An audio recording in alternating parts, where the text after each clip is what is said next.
Hi there, this is Heather Estes. I'm a teacher at the Arbor Learning Community, and this week as the Cultures class, we're talking about the United Arab Emirates and a little bit of that Middle Eastern country in this beautiful area of the world. Here's what we did in class this week. So the first thing we did is we read through this awesome story called Jamal's Journey. I love the part of the book here. It's like a mirror in the title. It's beautiful. And then we have this cute story about a camel named Jamal who makes his way from the desert into the city of Dubai, which is in the United Arab Emirates.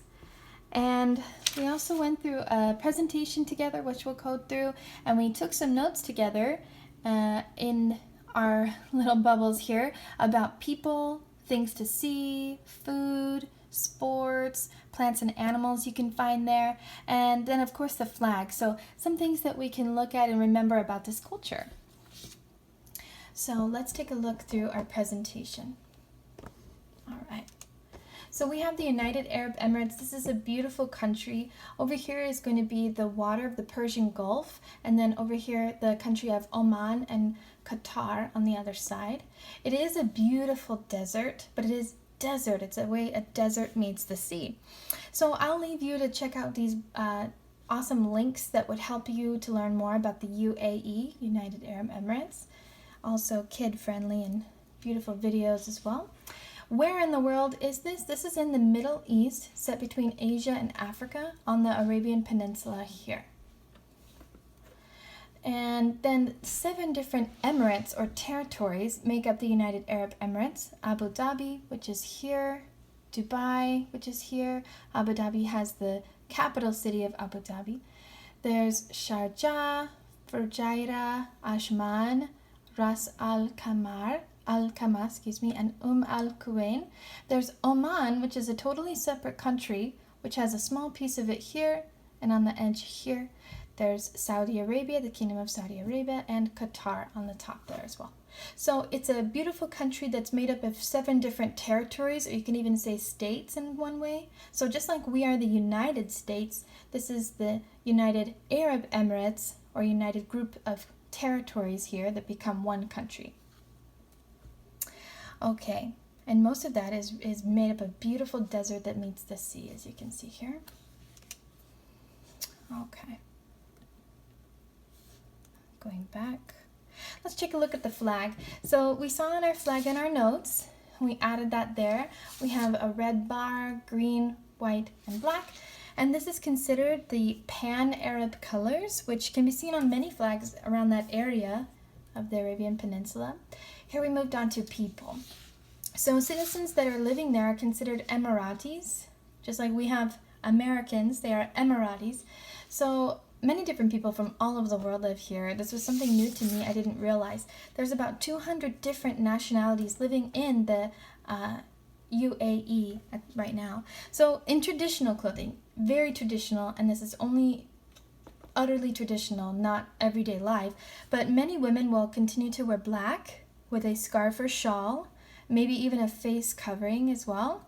And men or young boys also can usually wear white. It's a tunic with a white cover, or it might have a white and red checkered cover as well. And again, this is very traditional. Not everyone is wearing this every single day, and it's just something that is common as well as traditional. I'll show you another picture of the group of people that are living in this area.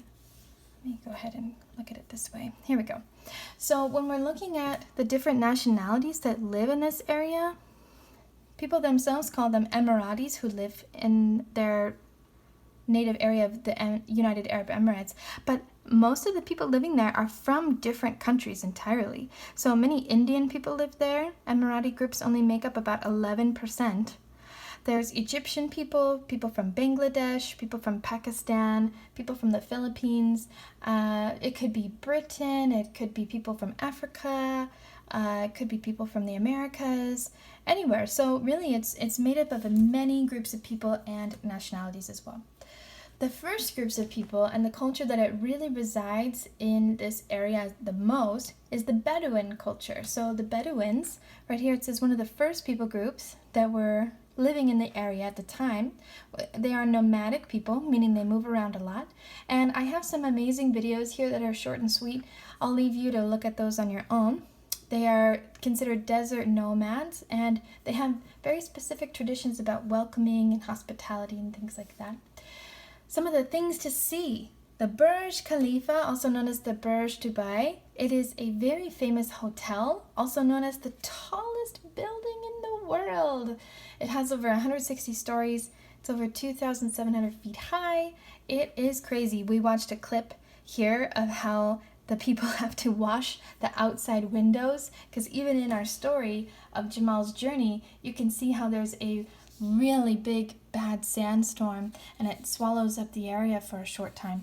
That does continue to happen in the city. So this building here, the Burj Khalifa, and other buildings, they have to continuously wash the windows, and it's a very difficult job. This is a picture from the top of the Burj Khalifa in Dubai. Beautiful city and beautiful area in Dubai. We have the Burj Al Arab, which is another beautiful hotel in Dubai. Another thing to see. Obviously covered in sand dunes. Now, Abu Dhabi, the biggest emirate in the United Emirates, is the biggest one that has the most sand dunes. Beautiful sand dunes area. This one was really mind-blowing to me and the children. We had seen man-made archipelagos or islands. If you can look closely, these are all hotels and different resorts, all man-made into looking like a palm tree. There's at least 2 of these types of man-made islands, and it's called the Palm Jumeirah in Dubai. It is amazing, and you can see them from space. It's pretty cool. So the people mostly study Islam. Most of the people are Muslim, and a beautiful place to visit just to appreciate more of this culture is the Sheikh Zayed Grand Mosque in Abu Dhabi, United Arab Emirates. This is a huge palace mosque, and you can see just the grounds alone are just so beautiful. Imagine the pictures and things you'd see inside. It's just so wonderful to take a look at. Okay, so native animals. We have deserts meeting the ocean here. So a lot of different life, but also a lot of lack of life. There are some surviving extreme temperatures, strong winds, and sandstorms here. So we have literally a thing called a death stalker scorpion. Wonderful. We also have the national animal here of the UAE, Arabian oryx antelope, and a national bird, the falcon, as you can see in the story we read as well. Native plants, we have palm trees, but these are specific palms. They are date palm trees, giving off the wonderful fruit. You can have a look at a little bit of the low-growing shrubs and even a tiny bit of dune grass. Not too much vegetation. Ooh, yummy food. Okay, I'm not sure if I'm saying these words right, but the name of the one Ramadan favorite food would be haris, which is like a meat, which is lamb or chicken, with wheat, butter, pepper, cinnamon, salt, lovely little stew. We have shawarma, very popular shawarma meat, grilled meat on a spit here, and it's cut off, put in with some veggies, a dressing maybe, and wrapped with bread. Very yummy. We also have some dessert. This is esh asaira, which is similar in Qatar area, nearby country. We have white bread, sugar, lemon juice, rose water, and orange blossom water, very similar to cheesecake. Yummy consistency. And then tarid or sarid, which is a soupy stew, meat and vegetables served on top of flatbread. Very yummy. This is a fun video we checked out as well. Some street foods that you can find in the UAE and some really yummy ideas for trying different things. Sports. The most popular sport is football, aka soccer. This is the United Arab Emirates Football Association, the symbol there. And then we have other sports. Horse racing is actually very popular, along with camel racing and falconry. So this is a picture of young boys preparing for a camel race in Dubai. As you can see, they're all sitting nicely together. They're getting ready to race them. And this is where people also have falconry.